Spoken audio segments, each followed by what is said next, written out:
While a lot of you are probably already sold on the Samsung Galaxy S4, some of you may either need some help making up your mind or just want to know a little more about the features. So what we're going to do is show you some of our favorite features on the Samsung Galaxy S4. Hi everybody, I'm Chris Wook. Now, a lot of our favorite features have to do with the camera, so we're going to kick things off with a look at DualShot. DualShot uses both the rear and front-facing camera at the same time, allowing you to place yourself anywhere in a photo or video without having to hold the phone at some awkward angle. While this is cool by itself, the ability to use DualShot in video chat is much cooler, allowing you to remain on screen while showing what you're pointing the phone at to somebody else. Now, we've all been there. You're trying to take a photo at a super busy location, but people keep walking through your shot at exactly the wrong time. The S4's eraser mode aims to fix this. Instead of simply taking a photo, this mode records for a few seconds and analyzes the result, hopefully removing any stray passers-by from the photo. The animated photo mode essentially allows you to create an animated GIF. Like eraser mode, animated photo records for a few seconds. Once it's finished recording, it processes the results and allows you to choose only certain parts of an image that you would like to be animated. It is a little on the gimmicky side, but it's still a cool feature. DramaShot produces photos showing the track of a subject in the foreground while the background remains static.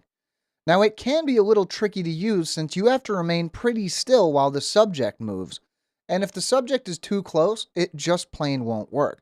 For my example, I just set down the camera and enlisted my good friend Ted the Plastic Dinosaur to be my subject.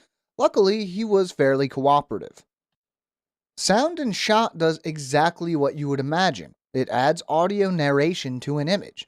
Simply switch to Sound and Shot mode, take a photo, and start talking. This can be useful if you want to share a photo with a friend and explain a little about where you were, or what you were doing, or why you decided to take a picture of your salad again. If you've ever used a Samsung device that had an S Pen, AirView is going to feel very familiar as it does the same thing when you hover over the screen, except now it's your finger instead of a piece of plastic. Air Gesture allows you to scroll web pages, switch between photos, skip songs, and more, all with a simple wave of your hand. This is useful if you don't want to touch your device, maybe you're eating hot wings, but it's not something you'll likely be using all of the time. Smart Scroll is a little similar to Air Gesture in that it allows you to scroll through web pages without touching your screen, but you still will want to hold on to the S4. Basically, it uses the front-facing camera to track your eyes, then you can tilt the phone toward or away from you to scroll up and down. Maybe you'll have better luck than I did, but while this worked fine for me sometimes, at others I found it pretty tricky to use. The camera can also track your eyes while you're watching a video and pause it if you look away, but you might want to turn this off if you find it's pausing too often. One of my personal favorite features is S-Health, which offers a ton of features to track your health habits. First, put in your gender, age, height, and weight, and now S-Health can track when and how you exercise, how many steps you take in a day, what you eat, and more.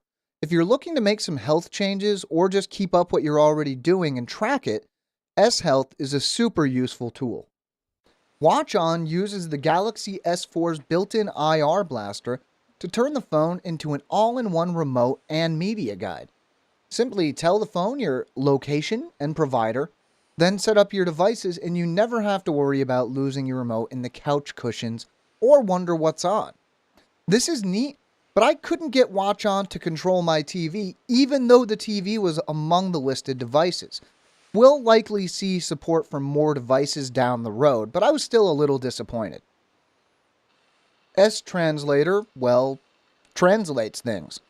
It's an awful lot like Google Translate except for the name, but it's still pretty handy. You can either type or say the phrase you want to translate, and it will translate it to and from a variety of different languages and even read the translation to you out loud. And then we have a ton of other features like Optical Reader, which can scan QR codes and even recognize and translate text for you. A few other features I couldn't really use at all. Group Play, a feature that lets you share files, watch the same movie, or even play games with other people, sounds really cool, but there was nobody around, so that was kind of out of the question. The updates to chat on had me in the same boat, as I couldn't find anyone to actually connect to. Now, obviously, there are a bunch of other little tweaks and some features we left out, but what we just showed you are some of our very favorites. We have a written companion to this video, so if you want to know more, head over to AndroidAuthority.com. You can find the link in this video's description. We have new videos going up all the time, so if you want to stay in the loop, make sure to subscribe to our channel. I'm Chris Wilk for Android Authority, and as always, thank you for watching.